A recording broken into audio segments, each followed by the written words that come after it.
it's the work. You have to go to work. Mm-hmm. It doesn't happen just because, right? You can have $1 billion idea, but if you don't do the work, it's not going to happen. And I think eight-figure founders know a couple of things. One,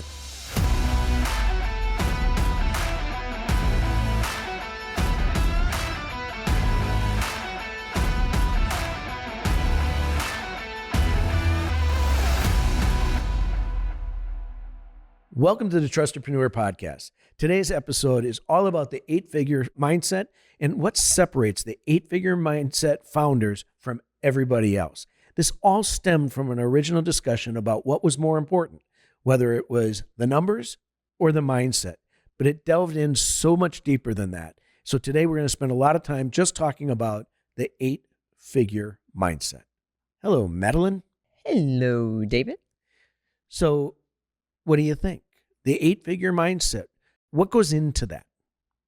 Well, I think that they're not categorically standalone. They're 100%. You must need both of them, no matter what. Let's take us, for example, when we first started our business. We didn't have a choice, right? For me, we did actually. We did have the choice that I could find another job at corporate and/or do my own thing. And I chose me and bet on me, right? Because when I first started, it was just me. And, the mindset then was, this is mine. I'm going to get it going. I knew what I was doing. I was an expert. I have seen the holes in the process. So it was pretty exciting. So I never really did it cross my mind what was more important. I just knew that they were both important. So yeah, I would agree. And I would say that when we launched our business, we always felt it was going to be successful. Yeah. And that eight-figure mindset, while we probably didn't call it that at the time, it's what we always had. We didn't look at problems as a failure. We didn't look at them as anything else, that they're a curable solution. There's a curable solution to them, and it's going to continue us to grow. Yeah. And I think that when I think about the eight-figure mindset and what founders with that mentality have, one, they know who they are. Mm-hmm. They don't have imposter syndrome. They identify themselves with success. They identify themselves with actually seeing themselves already being successful. Well, I was already successful. See, I already knew what I was doing. Just because I didn't have a job didn't mean I wasn't successful in my job, right? So I already had that mindset that no matter what I touch, it was going to turn into gold. That was my mindset. And that's how I was able to move forward and past the fear of being on my own and not having a steady paycheck coming in, because what I lost was a six-figure income. Right. And so, and all what I really wanted to do, it was just replace that six-figure income, because I just didn't want to depend on you. Mm-hmm. And so I never really stopped and think about anything negative about what I was doing. I didn't have a scarcity issue. And that a lot had to do with the fact that I have to be honest, that you were already making a lot of money. And so I felt that you gave me that space to be able to develop what I want, another business that I had in mind. And when I came to you, you were like, oh, okay, all right, we'll see what this leads us. I mean, in which I do appreciate the fact that you believed in me when I first took that leap, because it was a leap that I didn't even really know where it was going to lead me, but it led me just exactly where it needed to be. Yeah. And I think, for us, I mean, I think people look at eight-figure founders and they think they did it overnight. Mm. God love them if they did, but it's not the norm. No. We got to seven figures in that business probably in the 2-3 year mark. Mm-hmm. And then it took another 7+ years to get to the next level. And I think that during that period, though, we had some ebbs and some, flows of it all, right? Yeah. We had some years that were a little leaner than others, and those are all good. But I think from a mindset perspective, we never looked at that is, oh my God, the world is over, right? If we had a bad month or a bad year, it was just a bad month and it was just a bad year. And then we learned from it and we move forward with it. And I think that a lot of times people look at people that have had some success and they don't understand. It's the work. You have to go to work. Mm-hmm. It doesn't happen just because, right? You can have $1 billion idea, but if you don't do the work, it's not going to happen. Right. And I think eight-figure founders know a couple of things. One, the beginning is going to be hard. You got to put in the effort. You got to, the sleepless nights, the I'm working harder than I ever worked before. And I think that's one of the things that a lot of entrepreneurs, people that get into becoming an entrepreneur think, well, I'm just going to have all this free time, right? Mm-hmm. Well, 8-figure mindset people work. They don't think about that. They don't think about the free time or the freedom. Well, the freedom comes from achievement. Oh, absolutely. Right? And I think that one of the things that, we did is, as the business, would have pluses and minuses. One, we stayed true to who we were financially. And I think the other thing is because we were true to who we were financially, meaning we were never overextended. Never. And so we didn't change much in our life. We live life. And that's one of the things that we've always tried to teach our kids. Mm-hmm. And we try to present is, you know what? You're going to go on that trip. We may have to adjust a little bit, but we're going to do our big trip every year. We're going to go and we're going to celebrate, things. And, we're not going to suddenly say we can't, right? Because of one bad day, one bad year, right? Because we had our financial house. And I think that's the other thing that 8-figure founders really do well. They know the numbers, they control the numbers, and so they're never upside down on the numbers. Yeah, we had our priorities straight. That was a time that where the industry was crashing and people were losing their homes. Yeah. And they had already overextended themselves buying, $500,000 homes at the time that they couldn't afford on their income. And so I remember when we bought that house, in 2003, was it? No, 2004. Yeah. And you said August, by the way. August, I know. This is the budget. I still got the house that I wanted. But you negotiated that very well. And that was the home for our daughters. And we wanted to make sure that it was not going to be something that was going to be a burden if we didn't have one income. Right. And so you plan well in that. And I follow that lead. Another thing that we knew that we wanted to make sure it wasn't going to change for the girls was their private education, because that was the one legacy that we can leave behind, and it's their education, and they can do anything they want and be empowered to do anything. And so we invested in those things, a nice home, but it wasn't over the top.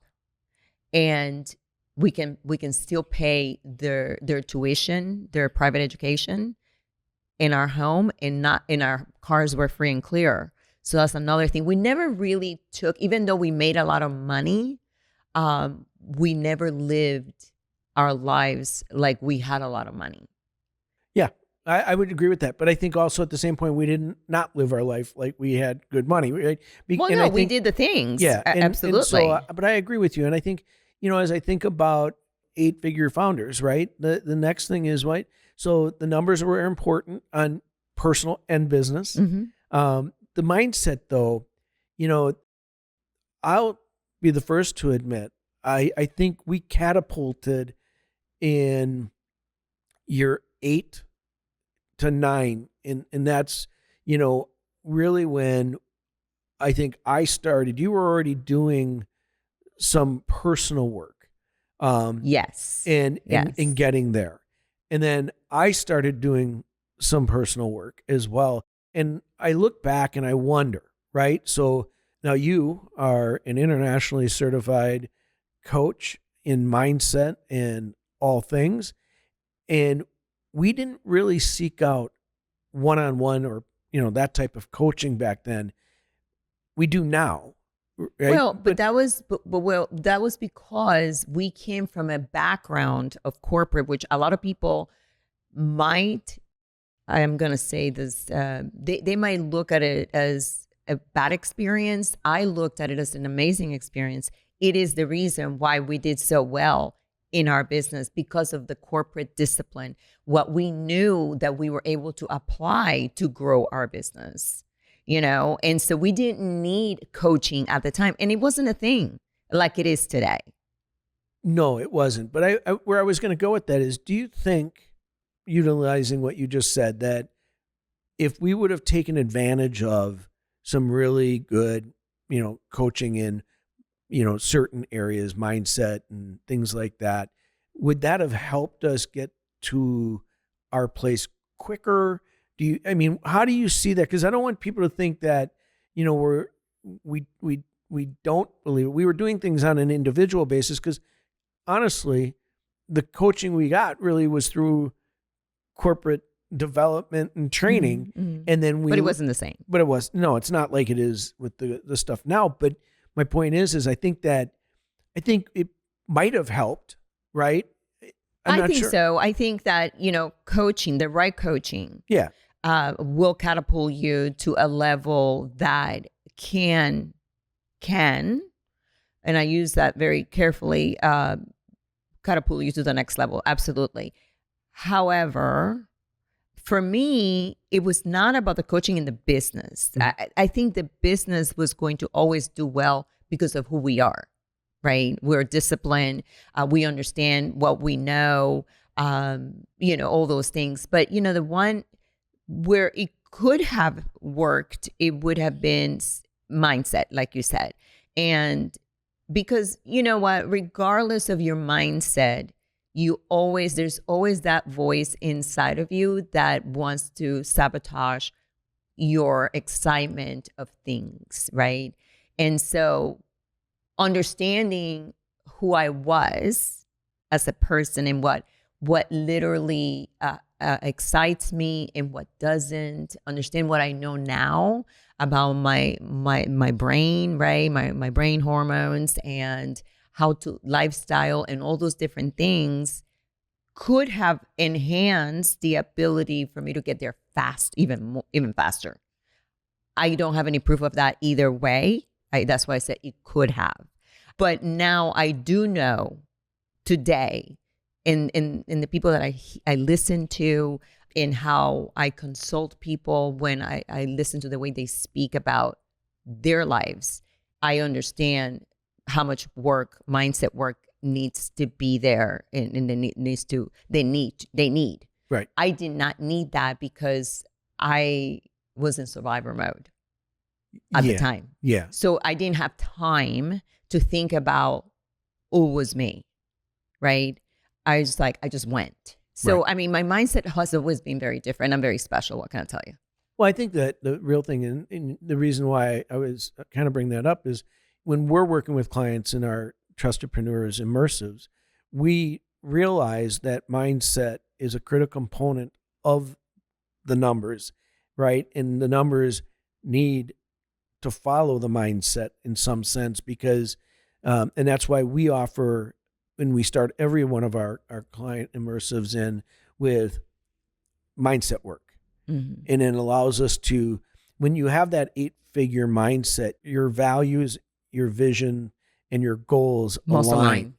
And I think that that's one of the key things, that when you talk to 8-figure founders, we were talking to a gentleman the other night, right? And he's building this business and it's about ready to get IPO'd, clearly in the stratosphere of now getting closer to, high 8s, 6, now 9-figure business. Mm-hmm. His mindset is not anything other than, I am workhorse. I'm going to drive. I'm going to get this to the, done. I'm going to reward the people that are work for me, that have mm-hmm. invested in me. And, the mindset drives his numbers, because he's not going to fail. And I think that's why we stress it's so important in our programs, is that if you don't have your values and your visions and your goals aligned, you can put all the strategy in the world. It's not going to get there. Well, and also, you really have to focus on who you want to become. Remember that conversation that we always have about seeing yourself in the other side? Yes. Breaking that board and know that you're going to break it. Same thing. You have to be able to embody who you want to be. So identity is important when it comes to an 8-figure mindset. If you were going to recap, what are 3 or 4 of the most important attributes of the 8-figure mindset? Well, definitely embodiment, understanding who you want to become, right?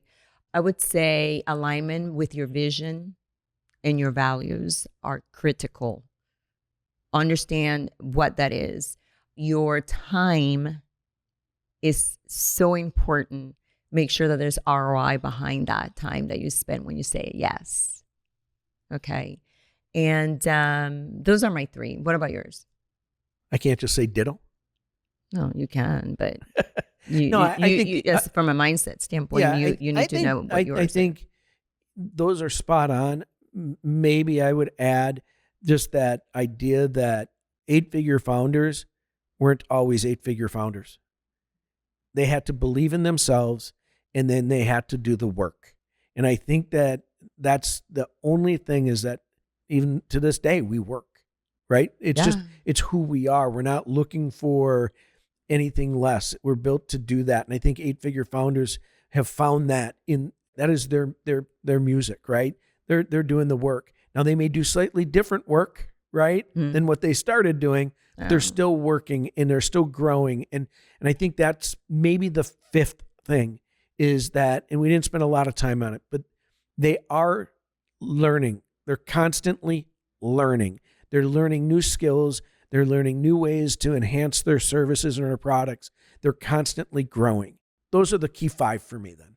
Yeah, that's good. And also adaptability. A lot of people don't understand that you must be adaptable when you are growing your business and you're having, and if your goal is 8-figure, 9-figure, you be better ready to be adaptable to whatever comes your way, because there's a lot that comes your way. Yeah. And unfortunately, that's life. And you have to be able to adapt. It is. So we now went from 3 to 4, now there's to a whole bunch. 6. And I was just thinking while you were talking about There's another more. one. And I think this is something that we have done extremely well. What's that?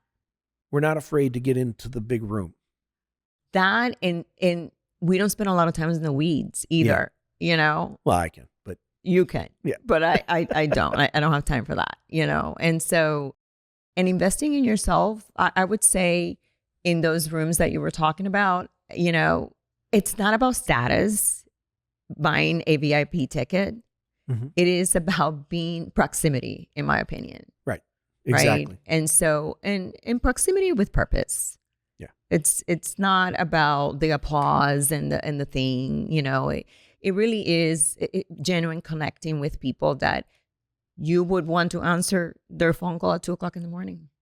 Yeah, I think so. And I agree with that. And I think also to be an 8-figure founder, you have to be around people that are 8-figure and beyond founders, right? Because you have to learn. Yeah. And you have to grow and you have to develop. So I think hopefully this answers the question about a little bit more about us, but also the 8-figure mindset and why it's so important to really drive the numbers. They're equally important, but ultimately the stronger you are, the more your numbers will move forward with you. Yep. And that's that. And that's that. So thanks for listening, guys. We hope you enjoyed this episode. And if you found a nugget or two in here, we hope that you will leave us a 5-star review. It's the fastest and best way that we can help other entrepreneurs and CEOs just like you. Until next time, Let's get to work. see you later.